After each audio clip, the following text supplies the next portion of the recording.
Welcome to This Week in Poker, your source for the latest happenings in poker news. I'm Sean Green. The biggest news this week is that Isildur 1 is back in action at the high-stakes virtual felts on Full Tilt Poker. He stormed onto the scene with a ton of momentum, racking up nearly $1.6 million in winnings, mostly from Justin Bonomo and Brian Hastings. Just a few days later, however, he took a $900K downswing. So who were the benefactors of that downswing?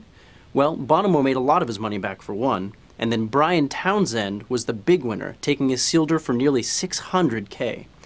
So, it looks like the Isildur roller coaster is back up and running for the Railbirds Entertainment. And speaking of poker on the internet, the poker.org domain name became the highest selling .org domain of all time this week when it sold for $1 million. The next closest .org, engineering.org, sold for just $200,000. Now you'll notice that I said the highest selling .org, which begs the question, what was the highest selling .com of all time?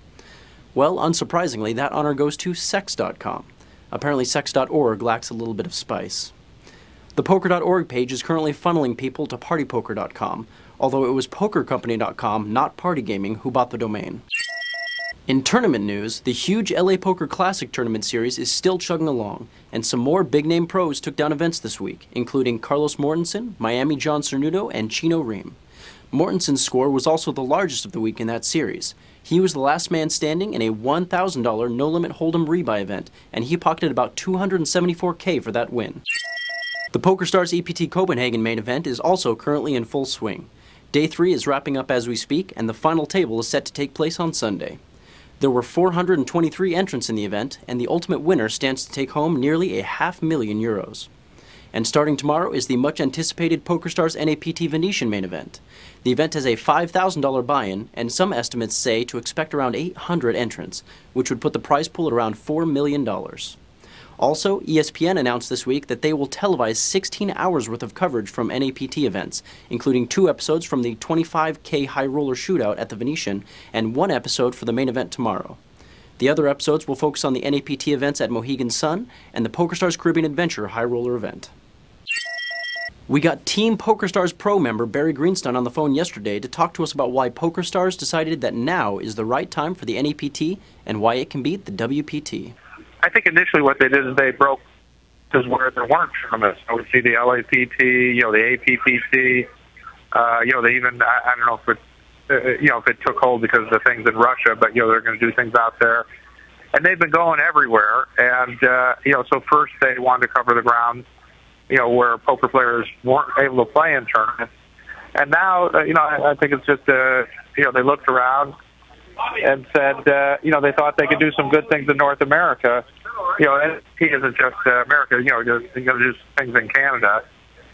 And there are a lot of clubs, I'm not sure what's been announced. I know a thing, I think I can say it safely. They're going to go to the Mohegan Sun. And, of course, this first one's the Venetian. There are a lot of clubs that are developing their poker rooms, and they were kind of left out in the first poker boom, and they want to get a piece of the action. So I think it's just PokerStars. It's that some of these other poker rooms, because of the boom, we have a lot of poker rooms, and some of those poker rooms want to be associated with a tour. And, obviously the first tour was the World Poker Tour. They had, certain deals with their members, but I like the World Poker Tour, but they had their heyday, and a little bit on the downswing, and so now it seems like a good time to give players an option. We see at the one of the nice things when you have PokerStars involved is you get all those online qualifiers. We may end up having 800 people at the at this Venetian NAPT, and for a couple of reasons. One is you can get all the qualifiers in there, so you get an extra 300, 400, 500. But because there are those online qualifiers, that gets us back to the days of the poker boom, like 2003, where people said, "Hey, look at all these people playing tournaments. I think I can take a shot playing." Well, that's it for This Week in Poker. Thanks for watching, and catch us again next week on Card Player TV.